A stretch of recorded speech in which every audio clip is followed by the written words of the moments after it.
Good afternoon. This is sort of the IT and technique. Great that you're here, and I'm going to give a brief overview on the role of health promotion to improve quality and sustainability in healthcare. And that links really well with all the presentations we've heard earlier today about non-communicable disease and the role of the health system. And within the health system, of course, we've got many institutions. And the hospital is one of the key institutions that has a somewhat under-regarded role in health promotion. And health promotion is often understood to be part of other activities in the healthcare systems, particularly in primary care.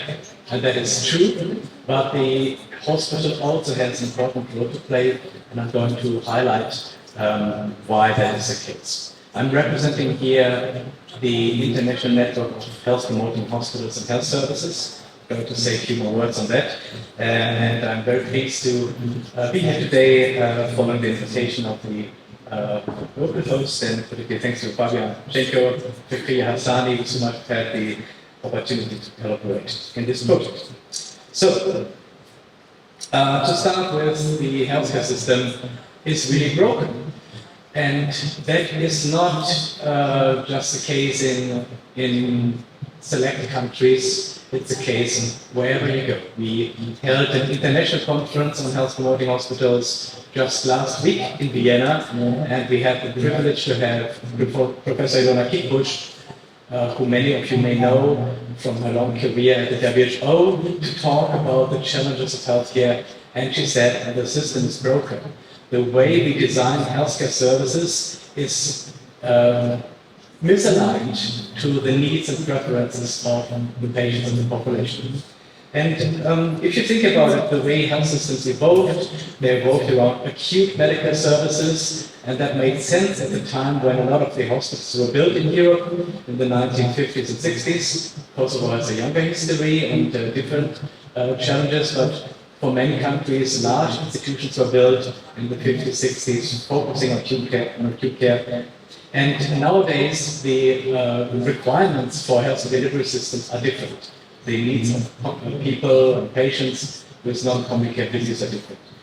But we've got a very fragmented system. We've got primary care, specialist care, hospital care, rehabilitation care, pharmacies, all kinds of care providers. And the patient is going through this patient journey, following from one institution to the other, and often there's a lack of information transfer and alignment, which has a key impact on the strategy, on the therapy. Secondly, the way we pay for health services. In most countries, we pay for health services by volume. We pay doctors for procedures, fee for procedures, we pay hospitals for diagnosis-related groups, and all this incentivizes volume. Now, I've been working a little bit in Kosovo already to understand that you are on a different path in the evolution of the healthcare system, but many countries are moving away from paying for volume, but paying for value. It's not the procedure we've been paying, it's the outcome that we pay for. And I'm going to give you an example on that later on as well. Then healthcare systems focus on patients. It seems logical. But often in hospitals, we try to do the best for the patients who come through the doors, who come in through the doors, and when they leave the hospital doors, our responsibility ends. That's in many cases not optimal for the treatment pathway. And for many, for the most vulnerable patient groups, we need to think much broader in terms of the impact the hospital can have in community settings. And then really a point that has been under the surface for many years, but has really surfaced with COVID, is hospitals as a workplace. Many doctors and nurses died during the pandemic due to the direct exposure to the infectious agent, and many people are leaving the system because of the working conditions.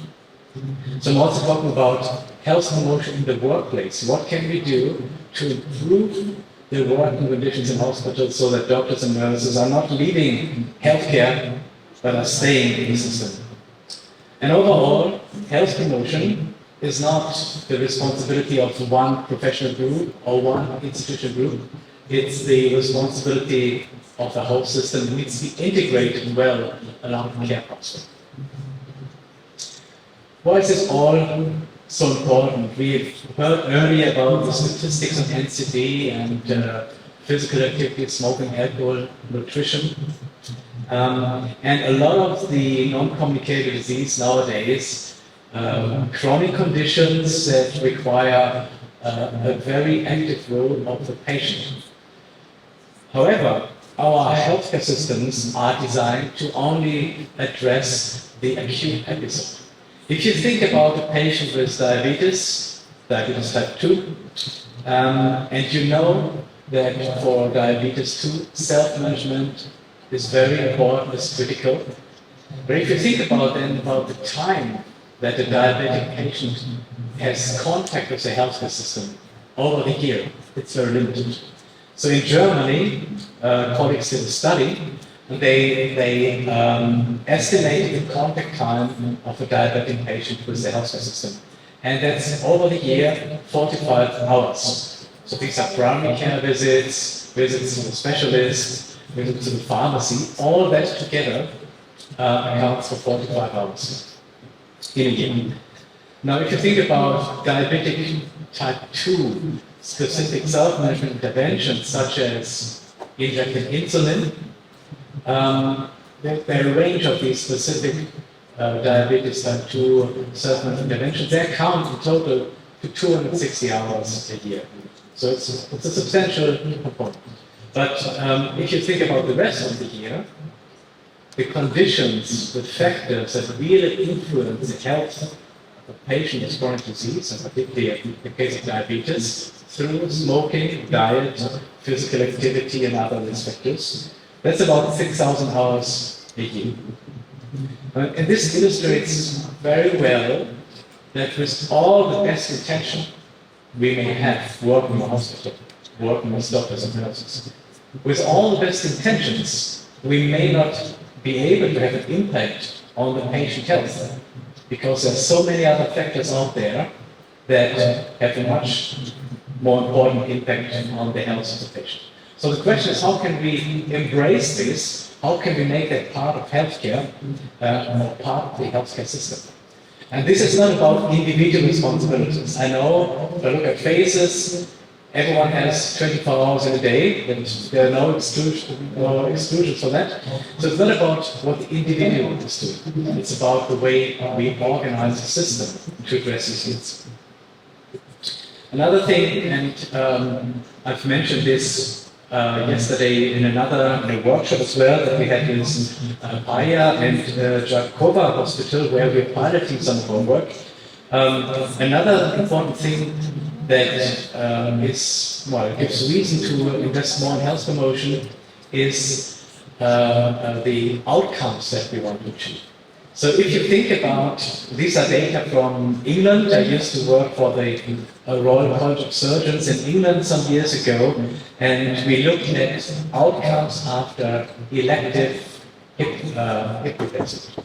So it's an elective procedure, it's low risk, and the outcomes, mortality outcomes, are not measurable any longer because they're so low, 0.3%. So from the clinical perspective, it seems like that's perfect. Almost no complications, almost no mortality, we're doing perfectly. But then, if you look at the left-hand side here, that's a funnel plot. Each of the dots is a hospital, and it shows the extent to which patients after elective hip replacement are able to walk without pain and can follow their activity of daily living after 6 months after surgery. And you can see a huge variation. And this is because some of these hospitals are investing a lot in health promotion, early mobilization, patient activation, also looking at nutrition and physical activity. And other hospitals have a more, let's say, traditional or outdated clinical approach. We do a proper surgery and then the rest is not our business in hospitals. So this really shows that if the healthcare system embraces a responsibility for patient outcomes rather than a responsibility for procedure, then the results differ a lot. And the more we talk about chronic disease, the more this becomes relevant. So we really need to have a reorientation in the health system, away from, in addition to curative care, also providing preventive care and health promotion. And that is nothing new. The World Health Organization has addressed that almost 40 years ago in the first global document on health promotion, the Ottawa Charter for Health Promotion. And Ilona Kippusch, that I mentioned earlier, was one of the key persons behind this Ottawa Charter.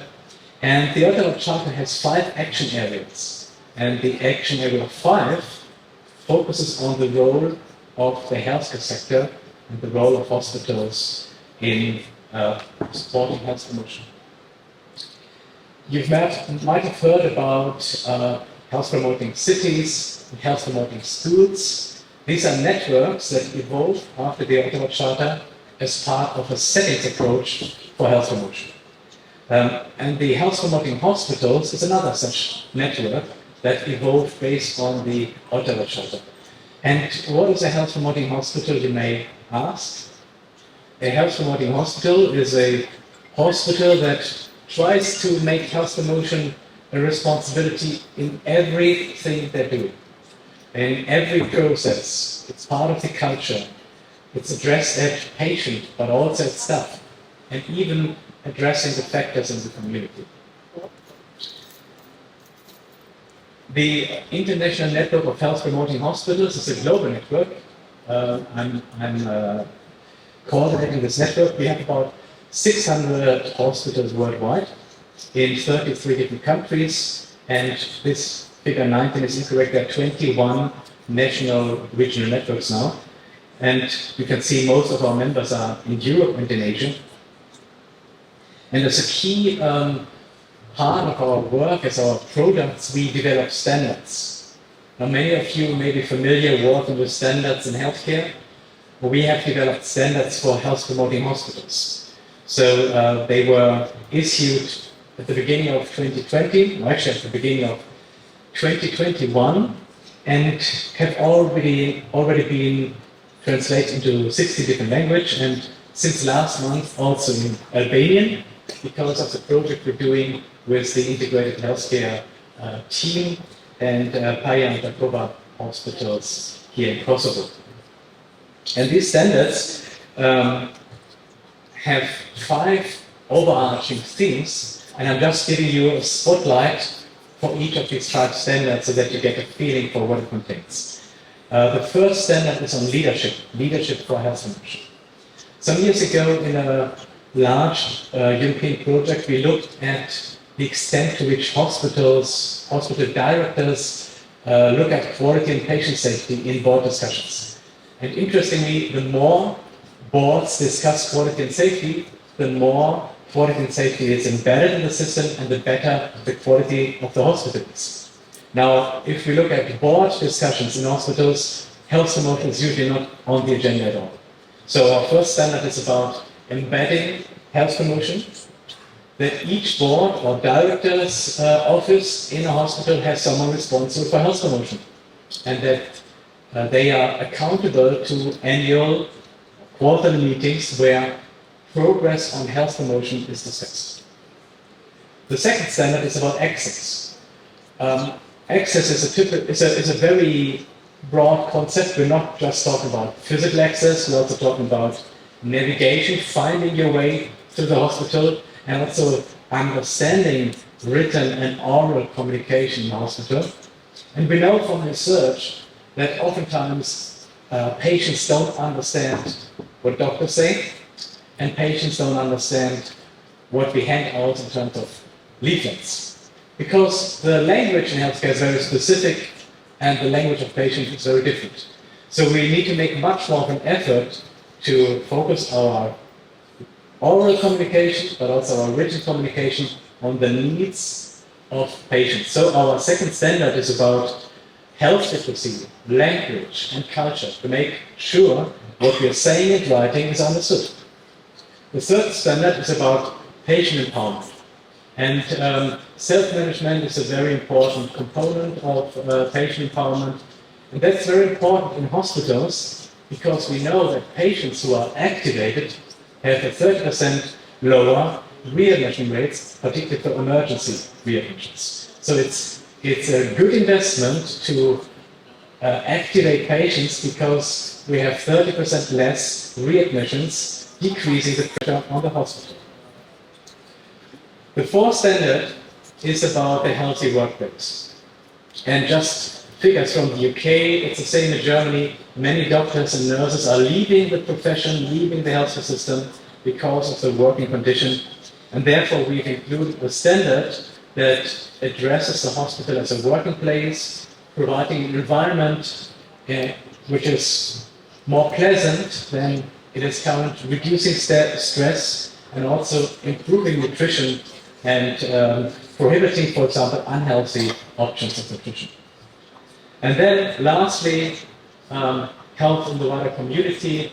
The hospital is not disconnected from the community it serves.